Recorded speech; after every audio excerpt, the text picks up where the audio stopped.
What do you do when you are a girlfriend who doesn't want her boyfriend to get convicted of a domestic violence charge? If you are curious as to the answer to that question, then this is the video for you. My name is Jamahl Kersey. I'm the principal attorney at Kersey Law, a boutique criminal defense firm in San Diego, California.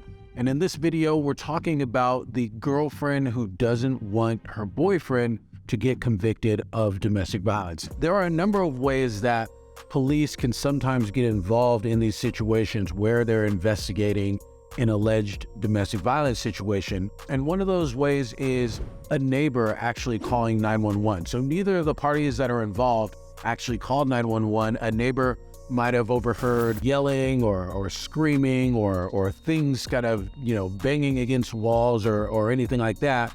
They get nervous about the situation and call 911, and now the cops are at your door. Another situation is where the girlfriend calls 911 and she does not necessarily want her boyfriend to get arrested. She just wants to scare him or just wants the police to come and calm things down. Not understanding that at least here in California, if the cops come to your place and they have any reason to believe that there's been anything related to domestic violence happening, unfortunately, they are going to arrest the boyfriend. So a lot of times this happens where a girlfriend calls 911 and didn't realize that their boyfriend was going to get arrested, and they instantly regret it after the fact. Another situation is where the boyfriend himself calls 911. So the boyfriend might be trying to calm the situation down, right? He already sees that, hey, if this escalates any further, things can really get out of hand. He tries to call 911. So when the cops come and they start taking statements, they get information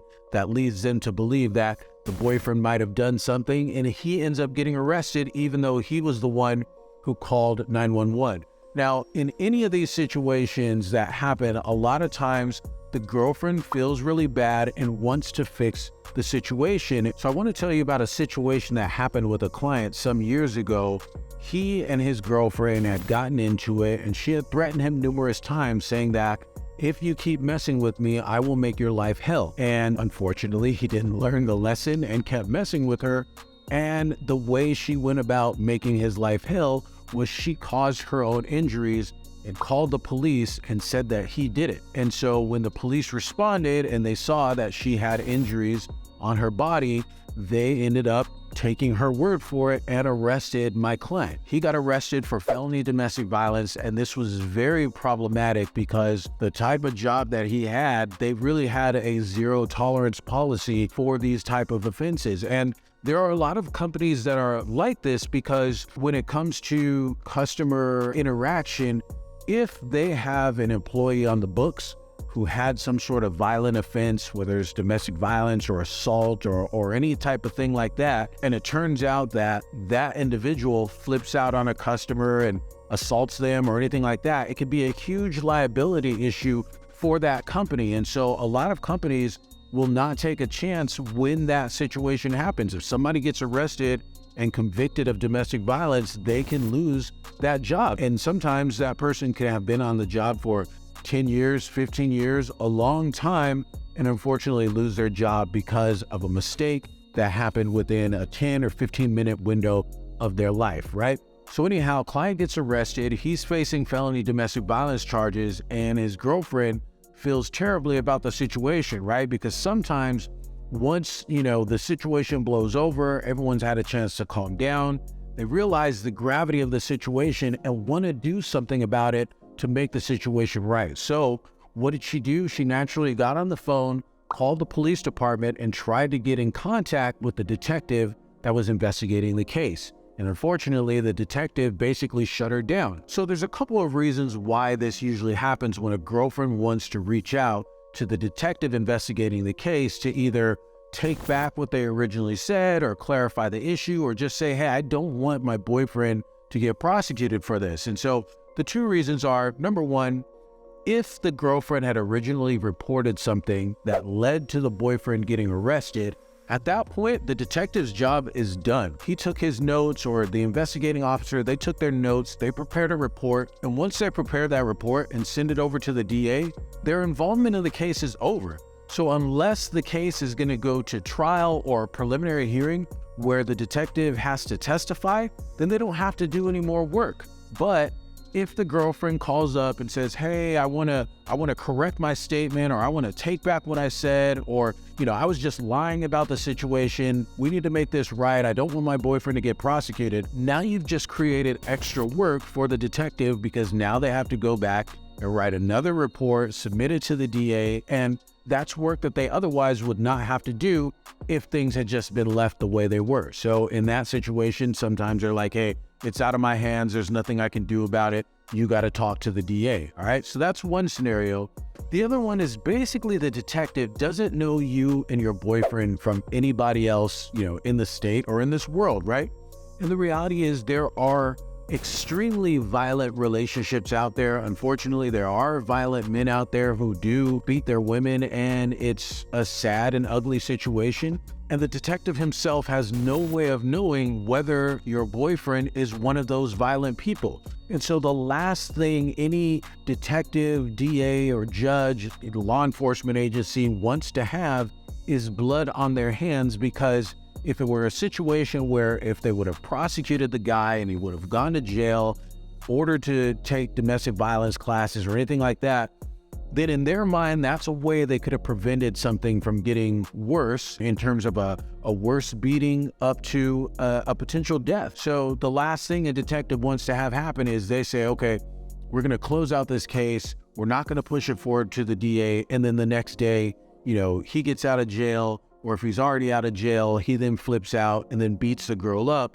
They'd have a serious problem with that. So it's easier for them to just say, hey, we're just going to push this thing through and let it play it out however it does in court. So that's easy for them. That's an easy route for them to take, but that can be completely disastrous to you and your family, right? Between protective orders being in place, facing criminal charges, the scare of potentially having to go to jail, having a conviction on your record, that's all problematic. So we can understand the reasons why the girlfriend would want to intervene and do something about this, but unfortunately, on the government side of things, they're not really concerned about that. They don't care.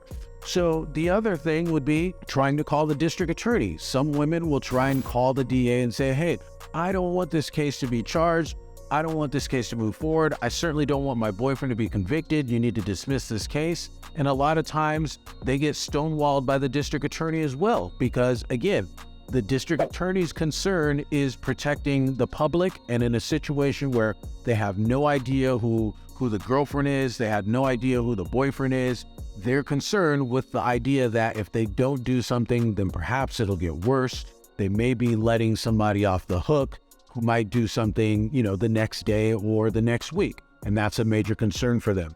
One of the other things a woman might want to do is speak to the judge, thinking, hey, the judge has all the power, right? If I just go in and I tell the judge that I don't want this case to move forward, that I want the case to get dismissed, my boyfriend didn't do anything wrong, this is all a big misunderstanding, that somehow the case will go away. Unfortunately, the judge, despite how powerful they look in their robe and they sit up high in the courtroom and everything, the judge can't do anything at that point. Even if you went in the courtroom and said all those things I just mentioned, this is a lie, it's an exaggeration, my boyfriend didn't do these things, the judge has no power whatsoever at that point to dismiss a case. There almost is never, I don't think there's probably ever been a situation where an alleged victim came in and said those things and the judge said, okay, well, we're going to dismiss this case. It just doesn't happen that way.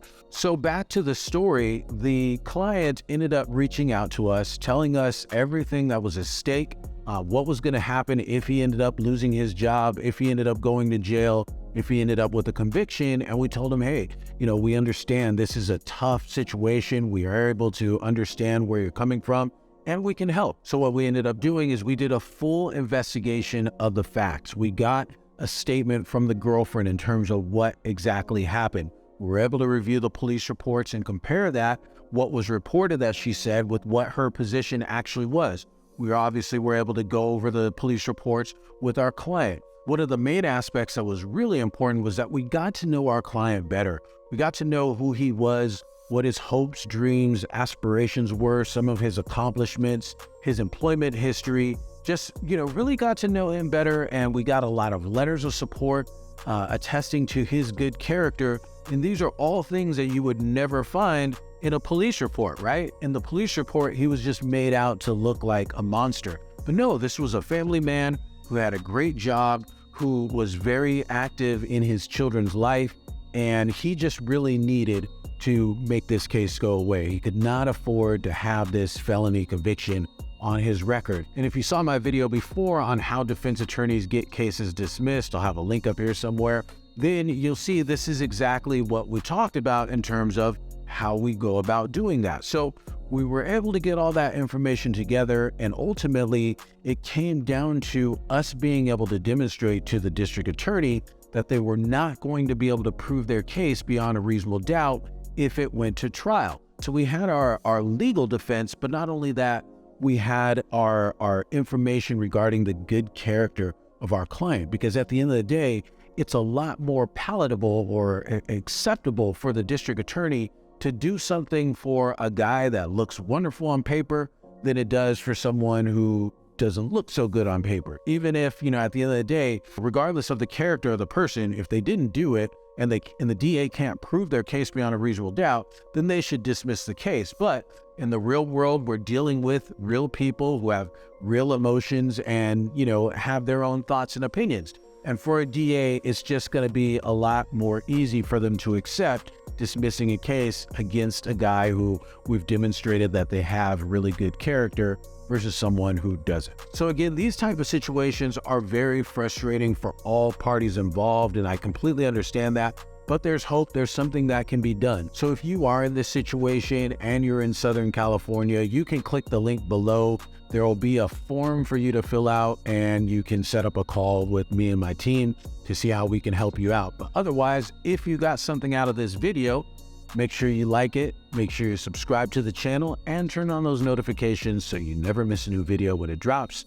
As always, I want to thank you so much for watching, and until next time, peace.